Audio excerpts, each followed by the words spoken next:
Съществува извънсъдебен способ, според който могат да бъдат разрешени правни, а и неправни спорове.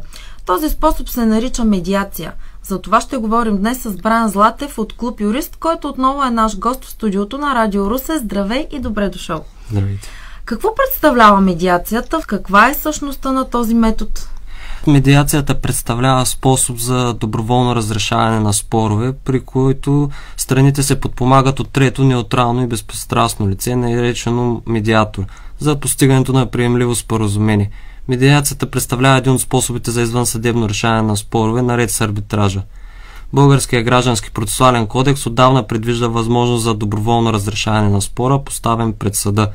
В първото заседание по делото съдията е длъжен да покани страните да се спогодят. Тук обаче става дума за помирение, което е един по-неформален способ за доброволно разрешаване на способи. През декември 2004 година е приет закон за медиацията. Според закона предмет на медиацията могат да бъдат граждански, търговски, трудови, семейни и административни спорове, свързани с правата на потребители и други спорове между физически и юридически лица.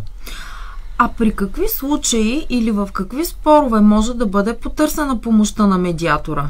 Има различни случаи, в които може да бъде потърсена помощта на медиатора, примерно семейни спорове, за уреждане примерно на отношения във връзка с раздяла, развод или продължаване с брачен договор, за отношения между родители и деца и във връзка с деца, за имуществени отношения.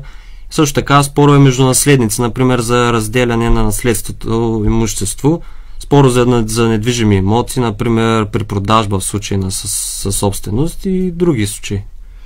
Кой може да бъде медиатор и какви са изискванията за това?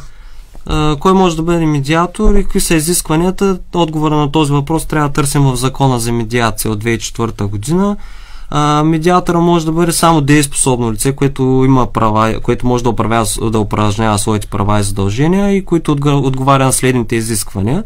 Закона пише, че той не трябва да бъде осъждано за престъпление от общ характер, да е завършил успешен курс на обучение за медиатор, да не е лишен от правото да упражнява професия или дейност и да има разрешение за дългосрочно или постоянно пребиваване в Република България, ако лицето е чужд гражданин.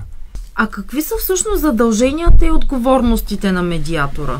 Едно от задълженията и отговорностите на медиатора е, че той не може да дава правни съвети за разлика от адвоката, от адвокатската професия. По време на процедурата медиатора е длъжен да се съобразява с мнението на всяка от страните по спора. Медиаторът се оттегля, също негово задължение той да се оттегля от процедурата при възникване на обстоятелства, които биха породили съмнение в неговата независимост, безпристрастност и неутралност. Също така медиаторът не може да съобщава на другите участници в процедурата обстоятелства, които се отнасят само до една от страните от спора, без нейното съгласие. Той също така не отговаря, ако страните не постигнат споразумение, не отговаря и за неизпълнението на споразумението. А в случай на нужда, къде биха могли хората да намерят медиатор, който да разреши техният спор? Има различни центрове относно медиация, които предоставят медиатори за услуги, но наистина е много добър способ, защото в България медиацията е на фокус от реално от 2006 година. Закона от 2004, но той е на фокус от 2006 година и масово гражданите все още не са запознати с този така добър способ за разрешаването на техни правни и неправни способи. Те все още предпочитат да използват услугите на съда и да се съдят, както се нарича, вместо да използват медиацията. Медиацията до известна степен има своите ползи, защото първо то пести време, пести пари, разходи, също така и успяваш да си запазиш добрите отношения с човека от среща. Аз много ти благодаря за този разговор. Надявам се, че сме били полезни за слушателите. С Браян Златев от Клуб Юрист говорихме за медиацията като средство за решаване на извънсъдебни спорове.